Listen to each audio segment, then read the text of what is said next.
The following was recorded in front of a live studio audience at the Studio 21 Podcast Cafe. This is the United Podcast Network.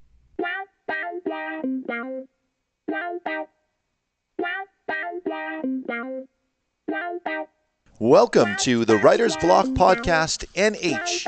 This is a podcast designed by writers for writers on the journey to being published. Joined Mandra Viscornet. It was so healthy and nutritious. Deborah Monk. Can we open each podcast with a dance number? Shelley Devlin. It was so full of inspiration and sparkles. Every Tuesday morning live on YouTube. And make sure you subscribe to catch the podcast anytime on iTunes, iHeartRadio, Podbean, Spotify, or your favorite podcast catcher. It's time to be inspired, feel empowered, and be well with the Writer's Block Podcast NH. And welcome to the Writer's Block Podcast. I'm Mandra. I'm Debbie. And I'm Shelley. Thank you for joining us at the Writer's Block, where our mission is to inspire, empower, and to help people be well. We're streaming live on Facebook this Tuesday morning from the Studio 21 Podcast Cafe, and we have a very special guest with us, the Podfather himself, Mr. Dave Garofalo. Hello, ladies. Welcome. Isn't this odd? This is one podcast I never thought I'd be on. Right? Wow, You look never at know. that. You never know. We are so excited to have Dave. He is the owner of Two Guys Smoke Shop, which has been in business for 35 years, and the creator of the Studio 21 podcast, so he truly is the Podfather. And Dave has been working on a book for business owners and is here today to talk about that and tell us a little bit about your experience so far. Well, the experience started with coming up in the morning, and this podcast is going on live, and you guys did it. We inspired. Yay, mission statement. And do it, and you got. And honestly, I mean, I've been partially putting a book together for many, many years on cigars. And I got to about 50 pages 100 times. And each time, a long time would go by in between, and I'd look back, and I hated it. And I'd just go right, zero that all out, start from again, and get to about 50 pages and forget about it. And here it goes. So you guys are talking, and at the end I said, you know, I tried to do this a bunch of times. And you said to me off air, the show was over, just start writing. Just keep going and start writing. Just do it. And that was the day. That was the day. Wow. I didn't know that. I walked into the back room and I said, okay, it's not going to be a book on cigars. What should I do it on? And I'm thinking for about 10 minutes on what kind of book should I write. Yeah. And then I said, okay, this is where I'm going to go. And I started typing. And that day, maybe I got to 50, 60 pages that day. Oh, my God. God, seriously. Again, but I'm not checking my work. I'm just going. No, it's just like the I'm flow. just going. Freeform. Blah. Yep. Here it is. It's all coming out. It's the throw up. Exactly. Spelling mistakes and dot. Everything, right. And I'll fill that in later. And let me just go next. And literally, I mean, it was just a few weeks. I think the book was done. And I was told I need about 50,000 words. I keep looking at that every once in a while. total, 20, 30, 40. Here it goes. I'm getting to the 50,000 words. Okay, I think I finished the book, but how horrible must it be? So I'm going to actually, because I didn't even go back and look. I just, blah. Let me just get it all out, everything I wanted to get out. So wait, so it wasn't on cigars, though. What did you decide to focus on? So I said, you know, 1 out of 1,000 people use cigars. I'm in the cigar business, and everything I think's been written about it, right or wrong, it's been written 1,000 times. Let me look around, and this was my half hour of figuring out what kind of book do I want to write. Is there a book on the subject that I want to write? And if there was, I would have actually bought the book and said, should I not be doing this book if it's already there?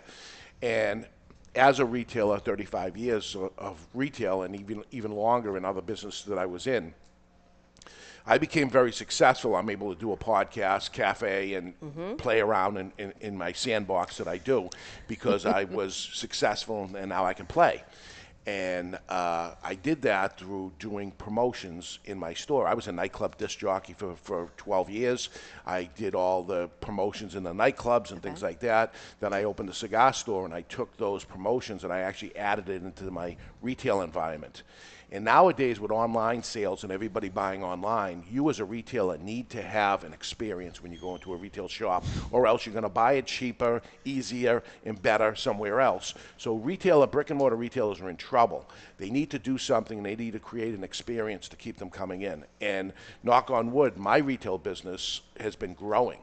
Despite more than 50% of the people that buy cigars buy them online, not so the case in my retail environment, because we have an experience. Something's happening all the time. So I think really I can help other retailers that are scratching their head and saying, well, what am I going to do about it? I don't have the lowest price. I don't have the best selection. In this what changing environment, what can I do? So it's a book to help other retailers. And here's different promotions that might work for you. But it's about, here's the idea. And now you have to be creative, because I don't know the business the person is reading this book in. Maybe you sell books for a living. Well, maybe there's something in there and you look through this promotion and you say, wow, if I ended up signing autographs at a book thing and I did this would maybe work and end up make people buy 2 books instead of 1 book, because this is what I do with selling cigars or whatever promotion. Dave, I'm shaking my head because I've owned a salon for over 25 years, and it's selling shampoo. It's the same thing. They can buy it on Amazon, but I'm creating a client experience. It's the same exact thing. So you're going to have a broad audience for this book. Right. It's anybody in retail. It's Deb selling her books. It's it's you selling dance packages. Right. It's the same thing. We're selling something. And as an entrepreneur and thinking about this, I can write a book about cigars and 1 out of 1,000 people could use it, or I can write a book about business that isn't about cigars. Some of my things that I used obviously in it, but it works for the hairdresser and it works for everybody else. There's that overlap. So maybe I can sell a lot of books, because what it comes down to, my thought of this as I'm doing it is, how am I going to make a lot of money from it? Back to the entrepreneur, I can't get it out of me, and it's not that I need it. I hear you. So how do I get a lot of money out of this and turn this? Because the only way for me to judge it is going to be sales. Right. Because that's how I judge everything. That's how each year the retail stores say, how did they do and what's the thing? So we're going to do it. I'm going to do it by how many sales I'm going to have. And the sales could come in the sale of the book, or maybe this thing catches on and, there's a business plan here. The first thing created was the business plan of the book, and what could happen from this. I could sell a lot of books, and then I could actually go on stage at conventions and teach people that this is what they should do.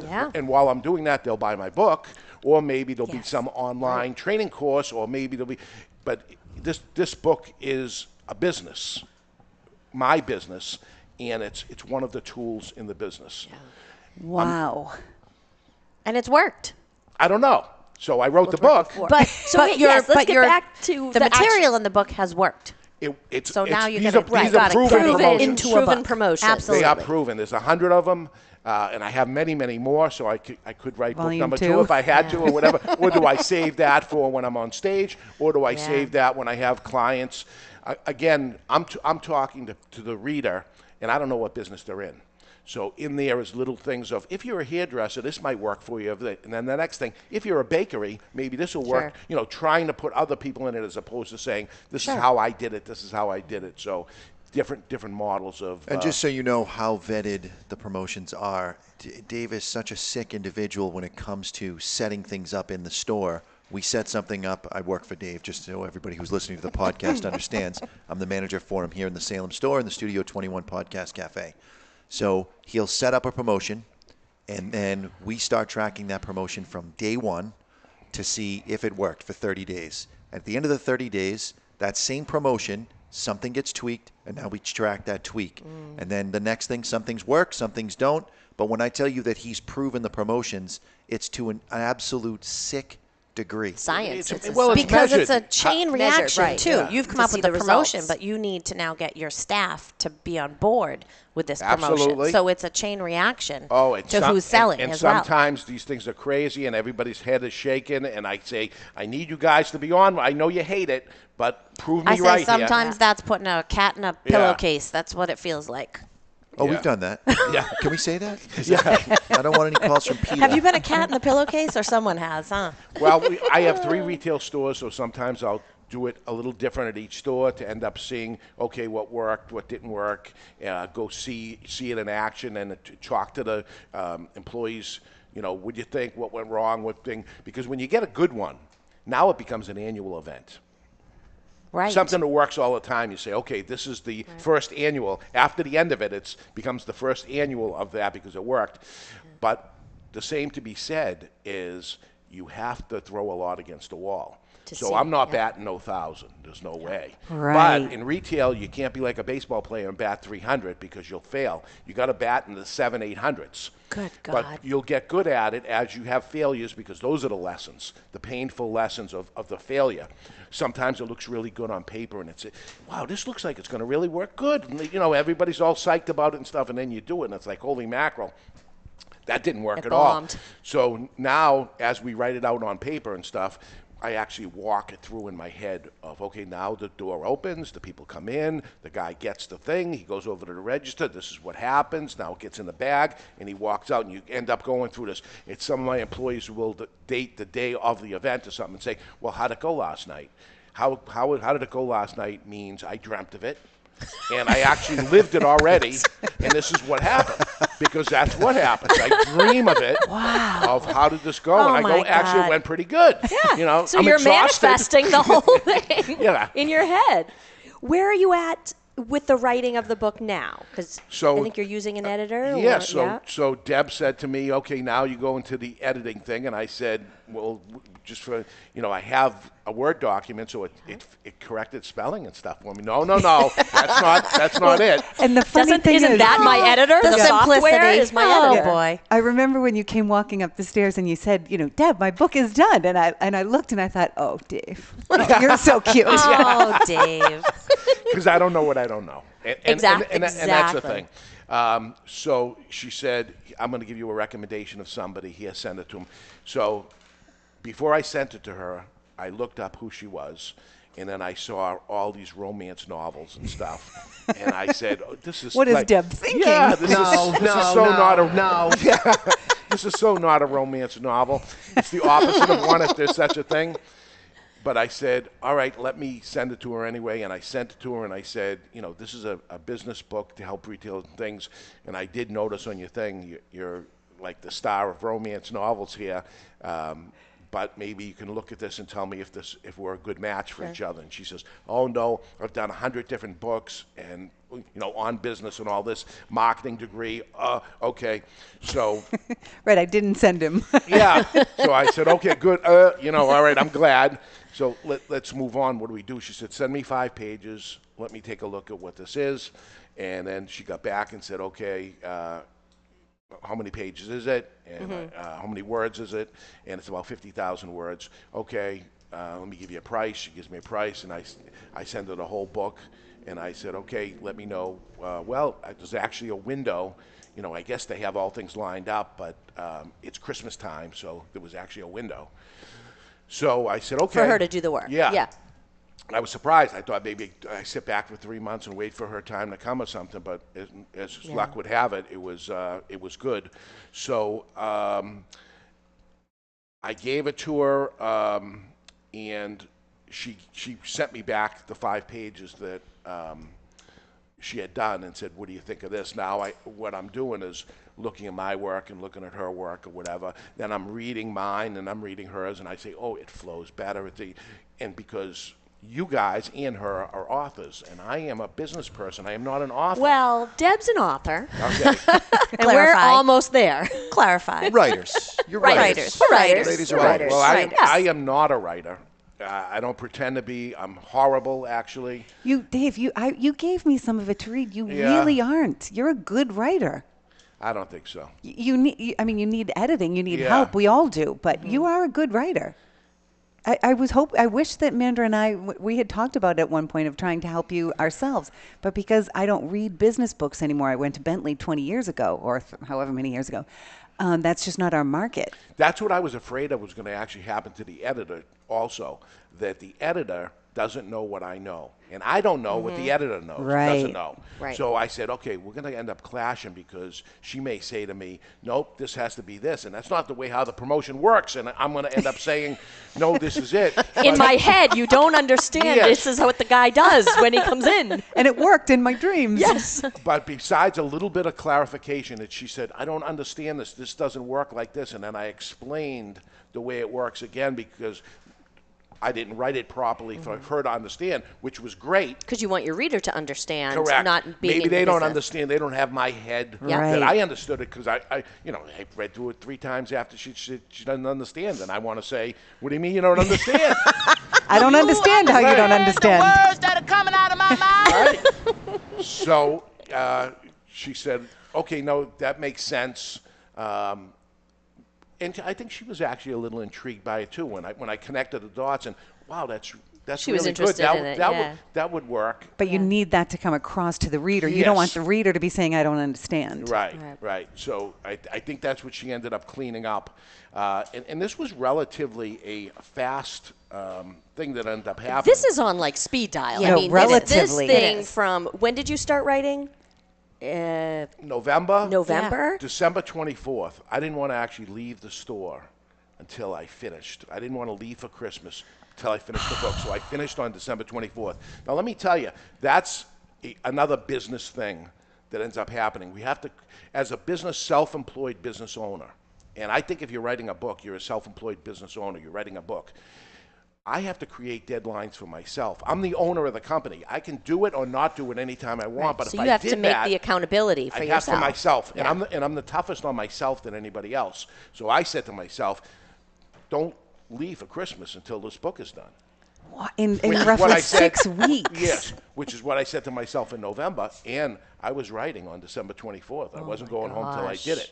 So I did do it. I came home, and we talked about it at Christmas dinner, and I said, hey, to my wife and my mother and my daughter and whoever was there, I said, I wrote a book. And they go, what are you talking about? They didn't know? No. You hadn't told them? No. So I said, here it is. And they were passing around to take a look at it, and they said, you wrote a book. I said, I wrote a book.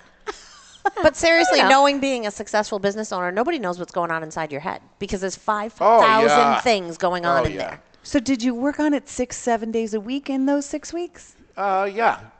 Again, I'm running my business as it's going on, and I'm running Right. around I as I mean, can. But if I yeah. was able to grab a couple hours and say, okay, go. But I did what you said, which was a major difference from what I did in the past. I didn't go back and reread it. I never would have got it done. Right. I just had to keep going and get this next one out, because that was my problem writing that cigar book. I just You kept kept going going back and to I was on the same 50 pages for 15 Yeah. years. You can always find something you want to fix Yeah, or whatever. it's never and you never done, right? move Right, forward. And, right. and it still will never be done, even after it's done. Yes.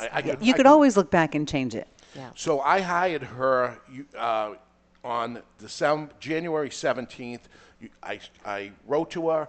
She went back and forth to me a couple of times, and I hired her actually on the same day. On January 24th, 4 days later, she gave me back my 5 pages to see what it was done. On January 22nd, she returned 28 more pages. On the 29th, 25% more pages. And on January 31st, she was done. So she And that's fast. Oh, we Yeah. know Well, that's fast. Right. January right. 17th, she got it. January 31st, she's done. Wow. So now it's on me. Mm-hmm. I want to re-edit it just to make sure there's words in there I don't even know what they mean. Sure. They're better words, I understand, but if it would never come out of my mouth, if You want it if to I'm be up- your voice. That's your if voice I'm up on out there. stage, because I know the business end of it, what I want to end up doing. So Yep. somebody ends up quoting something. Well, if I don't even know, You'd be like, Dave doesn't say that. They'll think you didn't write it. Yeah. Right. Yeah. So, and there are a few of those words, and I went through maybe 25 pages the day before yesterday. So I just need a little time to end up doing that. But I got to figure out now what size of the book. Should it be 6 by 9 is what they're saying? Should it be a hardcover?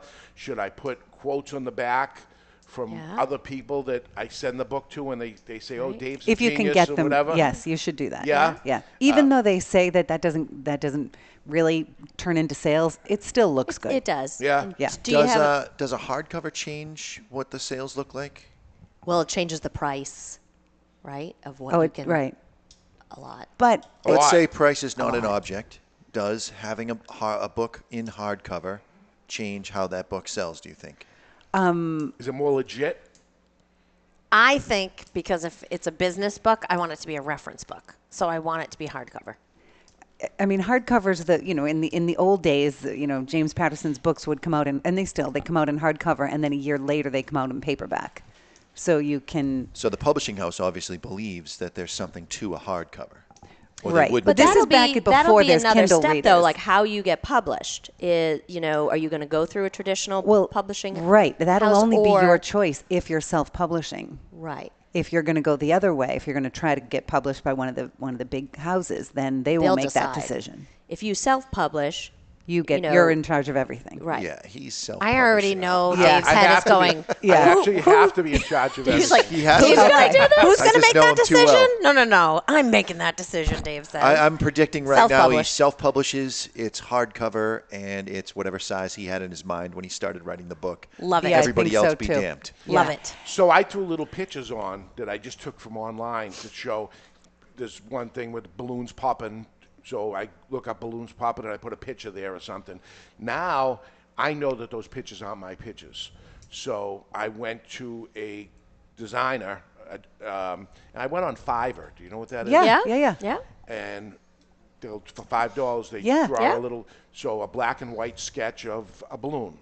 And I sent them 5 different pictures, and they sent the 5 pictures back. And Were you happy I with liked them? their style. Okay. It looked. I want to show it to you to see what you think of it. But very generic looking or something. But I want it to be the same throughout. So I sent 5 more. Okay, because I got 100 of them now. Right. So just wanted to see. Okay, let me look at this. Yeah. Let a few people look at it and say it looks good. But it reminds me of what would be inside a book. But you'll be the judge of that. So is each idea, Yeah. how many pages is each idea? Well, it looks to me like it's about 1 page for each one, but Okay. that's with me just typing words. Right. So I think Not it's into probably sentences. probably 2 or maybe more. Right. Okay. Do you think you need a picture for each one? I put one. Okay. I didn't have the lady draw each one of them and Yeah. stuff, but Yet. and there's no need. I'm talking about spinning a wheel. Do Sure. I need a picture of a wheel spinning? But why not? Or Maybe it takes that up visual. space.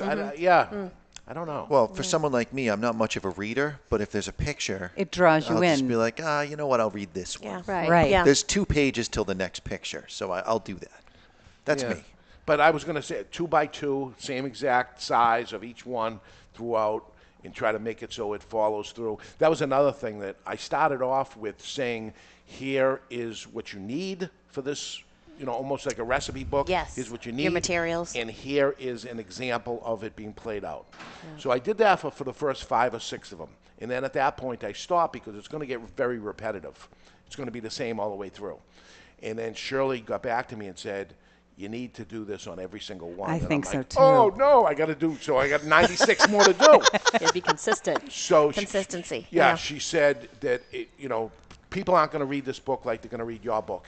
Cover Start to from cover, right. Right. They're going to go through and Flip pick through. what they need when they spinning need wheel. it. Let me see what this is all Right. about. I have a wheel. I need Halloween. Let's Yeah. see what he had for Halloween. Yeah. Right. So it'll be Right. looked at different. So very interesting so Interesting far. process, I'm not huh? done. It's stupid things like the cover of the Jack. Or, Yeah. I think the biggest problem I have right now is the title of the book.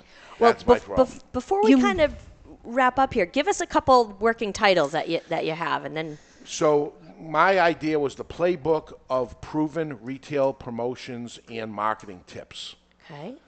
And that was the idea of it. This is the playbook of proven retail promotions and marketing tips. And why I say marketing tips is within this is little tips of how to market that promotion as opposed to just run the promotion. And then she got back to me, and as she read it and said, the brick and mortar playbook, 100 proven promotions for increasing sales. I had sent 96. She writes us back as 100. So You do 4 more. I do 4 more. Yeah. Yeah, just do 4 more. Can you But- tell us that one again? Brick and mortar. Brick and mortar playbook. Okay. 100 promotions for increasing sales. Okay. I'm a visual, so I just have a quick question. Yeah. This is a brick and mortar building. Are your other 2 locations brick? I would say Yeah. Right? So- See brick? So do you have? Yeah. Yeah. Does everybody understand what like brick that. and mortar is? It means like an actual physical Location. store. It As doesn't. opposed to Yes. online, right? Yes, Yes. exactly. Right. That's yes. what I'm afraid Yeah. of with brick and mortar, that some people don't know what it is. Oh, I think business It's people would building know. too. It's Yeah. like building. Yeah. It's physical building, location. yeah. Yeah. Yeah. So, and one thing is how to beat the online competitors. Right. This is a lot of retailers' problems. You're in the hair cutting business, Yeah, so it's the same thing. You can't do that online yet. You can buy. You can watch a YouTube and do it yourself. Yeah. Scary. Wow. Yeah. But I think we're all. You can do box color. It's the same Right. thing. It's Right. the same thing. Yeah. Right. I think a lot of people are going to be able to relate to that book and get something out of it, regardless of the business. Absolutely. And I think your experience with where you are with the writing is very similar to what we've talked about on the show, kind of going through the pages. Yeah. It's a Other roller than- coaster. Other than the amount of time. Like Right. you Dave's on basically were on steroids. speed. Yes, Yeah. with Yeah. that. But we want to thank you so much, Dave, it was great for being on. coming on. This was so wonderful. You inspired me, and that's it. When this thing comes out, it's because I listen to this writers' podcast. I love it. I love it. Well, thank you for listening, and right. thank you for coming on, and thank you to the Studio 21 Podcast Cafe. Please check out the Writer's Block NH Facebook page and the Writer's Block podcast on your favorite podcast catcher. If you'd like to hear this episode again or share it with a friend, head on over to the UnitedPodcastNetwork.tv. That's UnitedNetworkPodcast.tv. You can find this podcast and the vodcast, in case you'd like to watch it, and all previous episodes at the UnitedPodcastNetwork.tv. May you be inspired, like Dave, Yes. feel empowered, and be well.